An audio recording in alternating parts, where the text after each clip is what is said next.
नमस्कार दोस्तों, स्वागत है आपका आपके अपने YouTube चैनल GS में। जैसा कि आप स्क्रीन पर देख रहे हैं, करंट अफेयर्स पॉइंटर्स, घटना चक्र करंट अफेयर्स पॉइंटर 2024, अर्थात जो 2024 के समस्त जो समसामयिक मुद्दे हैं उनका बहुत संक्षेप में संकलन किया हुआ है इस पुस्तिका में। आपने इस पुस्तिका को देखा होगा। इसके विभिन्न जो सेक्शंस हैं, जैसे पिछली पत्रिकाओं में हमने किया था, वो बड़े बड़े सेक्शंस थे और इसमें छोटे छोटे सेक्शंस को लेकर के हम आपके समक्ष आ रहे हैं। और ये एक हफ्ता बचा है यूपी पीसीएस में, तो जल्दी जल्दी 10-10, 20-20 मिनट के वीडियो देख करके आप एक एक सेक्शन को अपने मजबूत करते चलिए। और इससे पहले कि मैं ये आज का वीडियो जो राष्ट्रीय मामले हैं अर्थात जो नेशनल अफेयर्स हैं उसके बारे में हम वीडियो शुरू करें, आपसे रिक्वेस्ट है कि चैनल को सब्सक्राइब कर लीजिए। और समय न वेस्ट करते हुए हम वीडियो शुरू कर रहे हैं। किस राज्य ने इलेक्ट्रिक वाहनों के लिए रोड टैक्स और पंजीकरण शुल्क में 100% छूट की घोषणा की है? तेलंगाना ने। इसके पहले उत्तर प्रदेश ने भी इलेक्ट्रिक वाहनों के लिए रोड टैक्स में छूट घोषित की है। यह छूट कब तक प्रभावी रहेगी? 31 दिसंबर 2026 तक। अगले पॉइंट है, कोचिंग क्षेत्र में भ्रामक विज्ञापनों की रोकथाम के लिए दिशा निर्देश किसने जारी किया है? केंद्रीय उपभोक्ता संरक्षण प्राधिकरण ने। किस राज्य के 24 तटीय गांवों को यूनेस्को द्वारा सुनामी के लिए तैयार रूप में मान्यता मिली है? ओडिशा के। ओडिशा के तटवर्ती 24 गांवों को यूनेस्को के द्वारा सुनामी के लिए तैयार के रूप में मान्यता मिली। यह मान्यता कहां प्रदान की गई है? दूसरा वैश्विक सुनामी संगठन इंडोनेशिया में आयोजित हुआ था, वहां पर यह संगठन मिला, ये वो मिला है। पारंपरिक ज्ञान के लिए संचार और प्रसार पर अंतर्राष्ट्रीय सम्मेलन कहाँ आयोजित किया गया? गुरुग्राम में।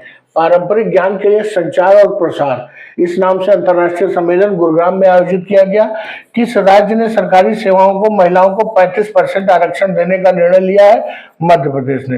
भारत के शीर्ष 3 रक्षा निर्यात गंतव्यों में कौन से देश उभरे हैं? संयुक्त राज्य अमेरिका, फ्रांस और अर्मीनिया। ये भारत के शीर्ष 3 रक्षा निर्यात गंतव्य हैं।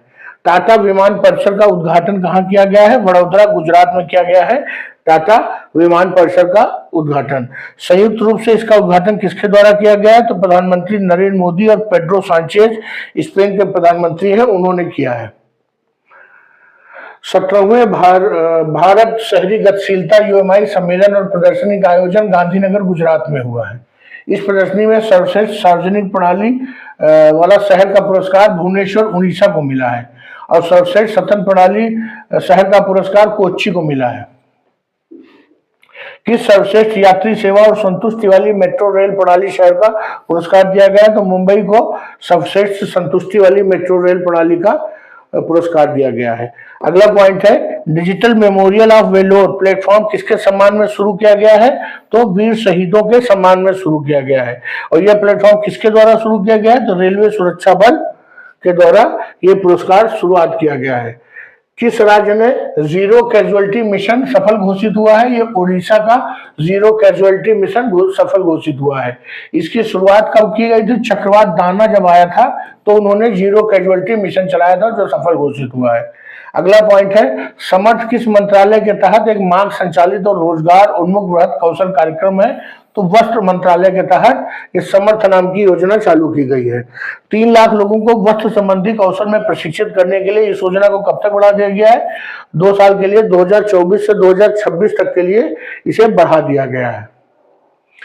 स्वास्थ्य देखभाल, कृषि और टिकाऊ शहरों पर केंद्रित 3 कृत्रिम बुद्धिमत्ता उत्कृष्ट केंद्रों की घोषणा किसने की है? धर्मेंद्र प्रधान ने की है। और ये कहाँ स्थापित होंगे? अखिल भारतीय आयुर्विज्ञान संस्थान नई दिल्ली, IIT रोपड़ और IIT कानपुर में स्वास्थ्य देखभाल, कृषि और टिकाऊ शहरों पर केंद्रित 3 कृत्रिम बुद्धिमत्ता उत्कृष्टता केंद्र घोषित किए गए हैं।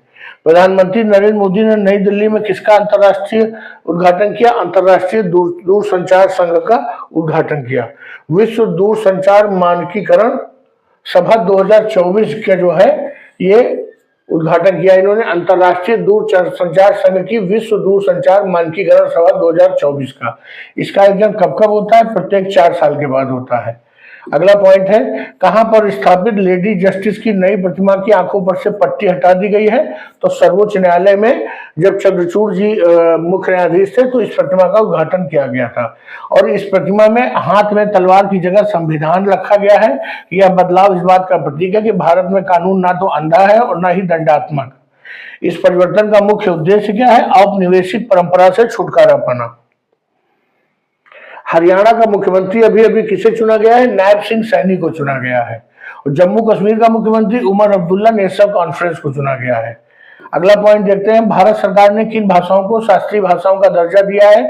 तो नई भाषाएं हैं मराठी, पाली, प्राकृत, असमिया और बंगाली। भारत में शास्त्रीय भाषाओं की संख्या अब कितनी हो गई है? 11 हो गई है। किस राज्य ने देसी गाय को राज्य माता का दर्जा दिया है? महाराष्ट्र ने। शहरी प्रशासन सूचकांक किस संगठन ने जारी किया है? प्रजा फाउंडेशन ने जारी किया है शहरी प्रशासन सूचकांक। इस सूचकांक में कौन सा राज्य सर्वोच्च स्थान पर है? तो केरल प्रथम पर है और उड़ीसा सेकंड में है। सरकार द्वारा जारी रिपोर्ट के अनुसार दलितों पर अत्याचार के सबसे अधिक मामले उत्तर प्रदेश, राजस्थान और मध्य प्रदेश में दर्ज हुए। पहले नंबर पर उत्तर प्रदेश, दूसरे नंबर पर राजस्थान और तीसरे नंबर पर मध्य प्रदेश। यह रिपोर्ट भारत सरकार द्वारा किस अधिनियम के तहत जारी की गई है? अनुसूचित जाति अनुसूचित जनजाति अत्याचार निरोधक अधिनियम 1989 के द्वारा। किस द्वीप समूह की राजधानी का नाम बदल दिया गया है? तो अंडमान निकोबार द्वीप समूह की राजधानी पोर्ट ब्लेयर का नाम बदलकर श्री विजयपुरम कर दिया गया है। भारत के 23वें कानून आयोग के गठन की मंजूरी किसने दी? श्री राष्ट्रपति श्रीमती द्रौपदी मुर्मू ने। इसका कार्यकाल कब तक निर्धारित किया गया? 1 सितंबर 24 से 31 अगस्त 2027 तक। आयोग में कौन कौन शामिल है? एक पूर्णकालिक अध्यक्ष है, 4 पूर्णकालिक सदस्य, 2 पदेन सदस्य और अंशकालिक सदस्य अधिकतम 5 हो सकते हैं। दिल्ली में मुख्यमंत्री के रूप में किसने शपथ ली है? आतिशी मारलेना ने। 2 लाख नई एमपीएसीएस डेयरी और मत्स्य सहकारी समितियों के गठन के लिए किसका शुभारंभ किया गया है? श्वेत क्रांति 2.0 और मार्गदर्शिका का। 2 लाख नई सहकारी समितियां, दुग्ध सहकारी समितियां डेवलप की जाएंगी। किस राज्य ने पुलिस बलों में महिलाओं के लिए 33% आरक्षण की घोषणा की है? राजस्थान ने। किस राज्य सरकार ने महिलाओं के लिए न्यूनतम विवाह आयोग 18 से बढ़ाकर 21 कर दिया है? हिमाचल प्रदेश ने। झारखंड के नए मुख्यमंत्री कौन बने हैं? हेमंत सोरेन। और कितनी तीसरी बार ये बने हैं? किस केंद्र शासित प्रदेश में ULLAS नव भारत साक्षरता कार्यक्रम के तहत पूर्ण कार्यात्मक साक्षरता हासिल करने वाली प्रशासनिक इकाई का गौरव प्राप्त किया है? तो लद्दाख में। इसकी घोषणा की है लद्दाख के लेफ्टिनेंट गवर्नर BD मिश्रा ने इसकी घोषणा की है। लद्दाख की साक्षरता दर कितनी हासिल कर ली है? 97% से अधिक।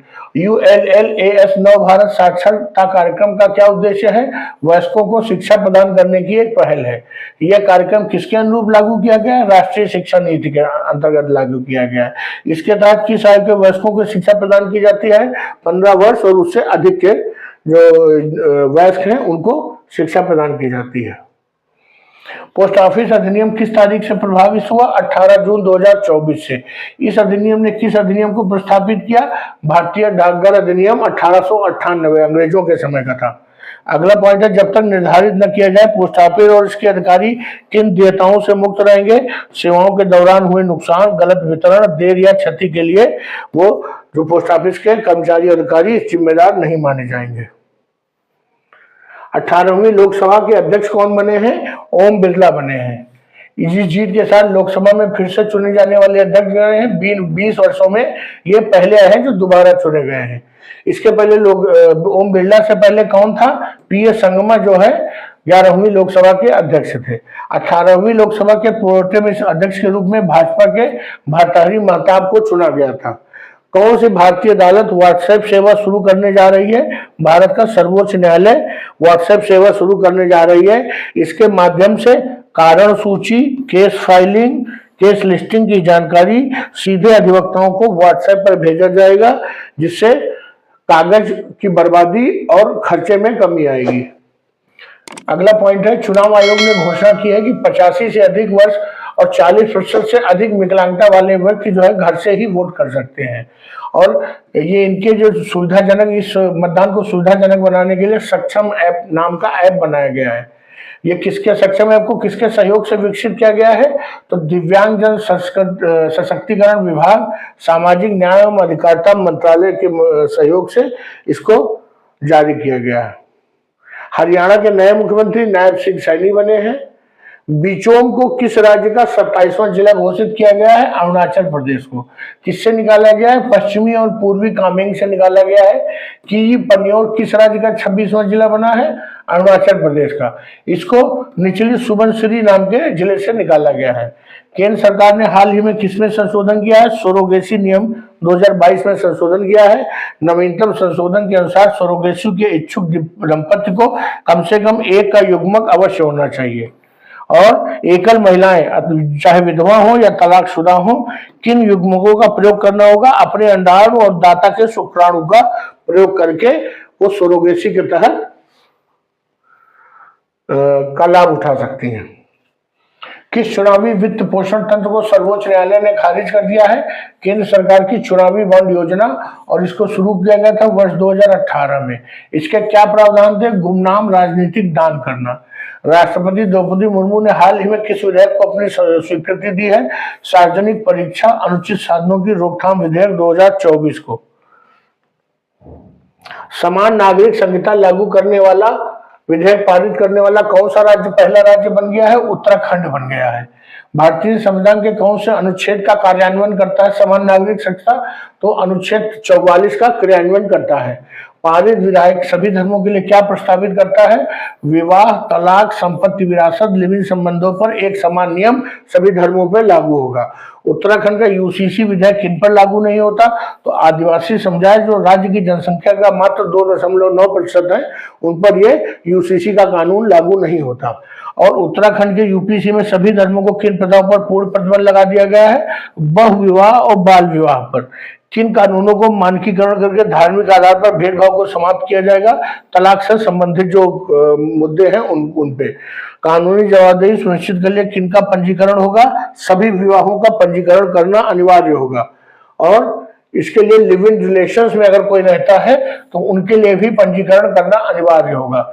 लड़कियों के विवाह के लिए न्यूनतम आयु 18 वर्ष कर दी गई है। विवाह का पंजीकरण न कराने वालों को सरकारी सुविधाओं से वंचित कर दिया जाएगा।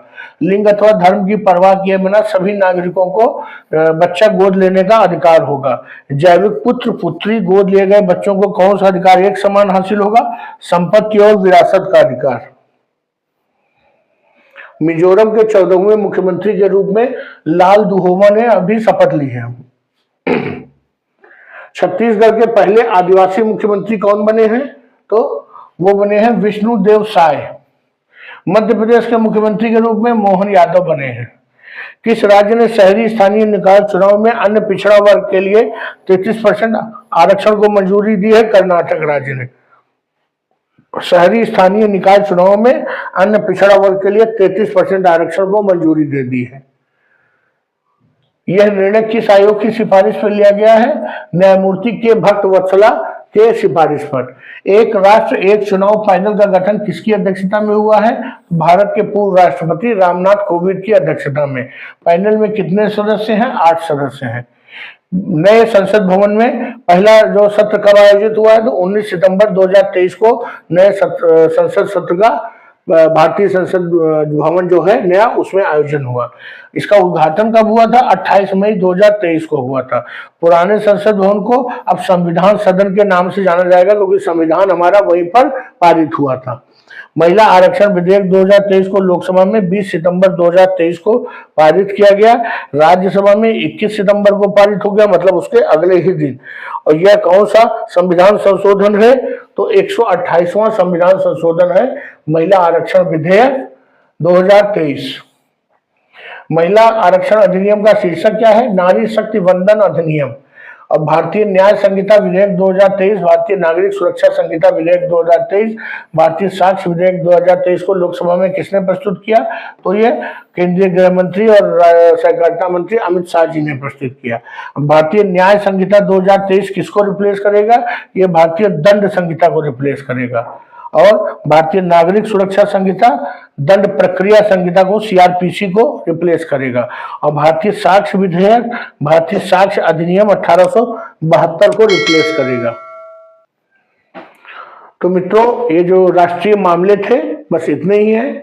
और तुरंत ही अभी कुछ ही मिनटों में अगला जो इसका सेक्शन है वो भी अपलोड हो जाएगा। अब पर डे कम से कम 4 सेक्शन जरूर अपलोड होंगे। और बहुत लंबे वीडियो नहीं है, 15-20 मिनट का ही वीडियो है। आप रेगुलर देखिए, आपको कुछ ना कुछ लाभ जरूर होगा। अगर आपको लाभ लगे कि परीक्षा उपयोगी कंटेंट है तो वीडियो को लाइक करिए, चैनल को सब्सक्राइब करिए। धन्यवाद।